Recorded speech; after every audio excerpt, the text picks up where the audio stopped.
Hi, welcome to the video series for the Integrated Financial Planning Model for Kelp Aquaculture. These are a series of walkthrough videos for users to input their own data into this model. And so this first video everyone should start with, because what we're going to do here is discuss how the model works. Okay. So this is the first page, and the first thing you want to notice is that this is a multi-page spreadsheet. And the pages on the spreadsheet are locked, right? You see this little padlock icon here. That means that users can only enter data in this model in designated cells. If you try to enter data in some random spot, like I'm going to do right here, I've got my cursor over here to the right of this box, and if I try to enter data in there, I get an error message. And this is to maintain the integrity of the model and prevent people from being able to break it. Now, it's not a state secret. If you want to unlock any page on the model, you go up here in the Review tab and select Unprotect Sheet, and the password is just 1234. Hit OK. Now the sheet is unprotected, and I can go ahead and enter random data over here without getting a error message. Not that you'd necessarily want to. Okay, so I'm going to reprotect this sheet just to keep everything good. I'll delete that random little thing I put in that cell, reprotect the sheet, and when you do that, I would suggest sticking with that 1234 as the password. Okay, so that's item number one. Item number two in navigating this workbook is you want to make sure and save a copy of this blank file, so that as you make changes, if you find that you want to start all over again, you have that blank already in your saved file, so you can make as many copies of this as you want. Okay. Now, as I said, this is a multi-page spreadsheet, and if we flow down through these introductory boxes, you'll see sort of a graphic of the layout of how all these sheets flow together and what they all mean. Okay, and so first of all, the sheets that are coded in this sort of magenta color or this purpley red, these are all sheets that have user inputs, and I'm going to make videos for each of these sheets to show you how to go ahead and enter data in there and why we have some of the conventions that we do. Okay, this graphic is hyperlinked, and you can see that if I hover my cursor there, it wants to go to the hyperlink. I'm not going to press through that right now, but I would also note that's one way to navigate the model. The other way would be to directly click on these tabs down here at the bottom of the page. Okay, so you can navigate the model in either way. The user input sheets are magenta. The output sheets are sort of grayish blue. The next thing to note is that each of these pages has a couple of different sort of helpers in it, right? There's documentation at the top of every single one of these pages that's found in these boxes. And so if we just click over to the business model page, for instance, okay, you see that there is documentation up here with instruction in it. Right, so you could, if you don't feel like listening to me, you could just read these instructions and follow the instructions as they're written. The other thing is that in some cells, as we scroll down this page, you'll see that some of these cells have a little red triangle, and if you hover near the red triangle, a little note comes up. Right, so these little red triangles indicate that there's a comment attached to that cell that will help you and guide you in filling out that cell. Okay, if you get to a cell and it isn't showing you the comment, again, in the Review tab, you can just say show or hide the comments. So while we're here in the business model page, I want to talk about some of the additional sort of navigational aids that are built into this model. Okay, one is that if you'll notice, some of the cells are white and some of them are grayed out. Okay, the white cells are those in which you can add your own information. For instance, you can add a company name here. Okay, so there's our company name, and this will flow through the whole model. Okay. White cells are those cells that you can enter data into, and cells that are grayed out are either calculated cells or informational cells, as you see here. Okay, as we sort of scroll down the business model page, you'll see right down here in the revenue model area that these gray cells are those in which there is data already there or information already there, and if I try to put anything else in there, I get that you can't do this message. Okay, so that's the color convention. So here we are in the business model page. I've kind of gone to it without really discussing what it is. A business model is like foundational to how you're doing business in general. What are you selling? What are you actually doing in terms of your operations? And how are you going to make money?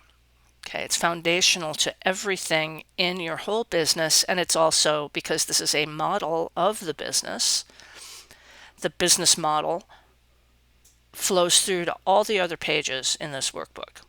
Okay, so for instance, your company name here, I've given a company name called Kelp. And if we look at, for instance, the beginning balance sheet, we'll see that Kelp flows through.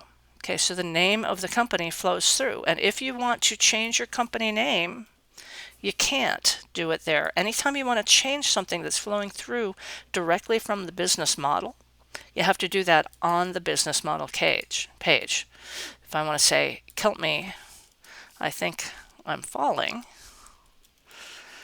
right? We can make that change here. If I go back to the beginning balance sheet, Kelp, I think I'm falling, it now comes through.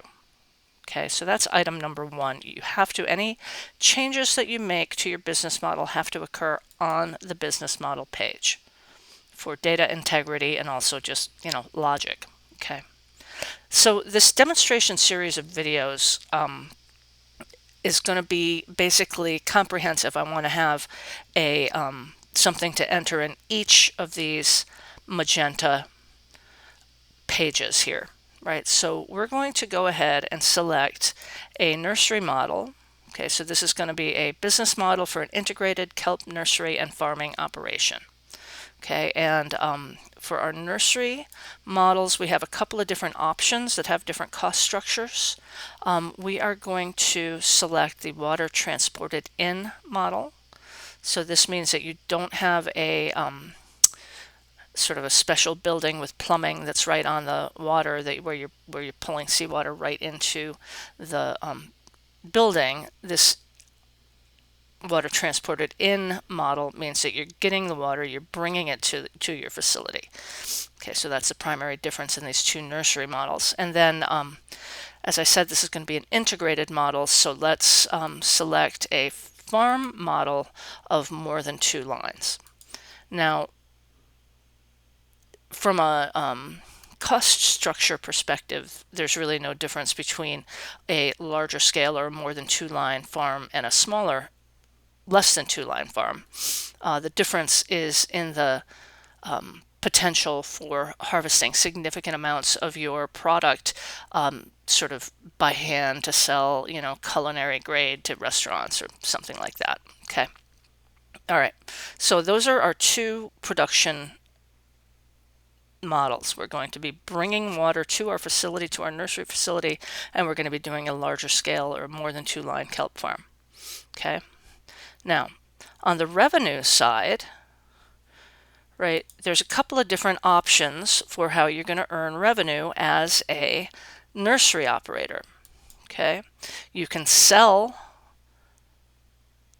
some or all of your seed string to growers, or you could explicitly plan to hold back the seed string for your own use, making it a truly integrated operation, or to provide the string free of charge to growers in some sort of a alternative business arrangement with them. Okay, so those are the two options for what to do with your seed string that you're generating. Okay, now on the farming side, on getting on growing kelp, there are also a couple of options having to do with the scale of what you are harvesting. You can have some aspect of your harvest be sold direct to consumers. It's going to be a low volume because you're literally talking about picking the kelp one blade at a time or a handful of blades at a time. Or you can sell your kelp in bulk, which is the one that we are going to choose here. Okay.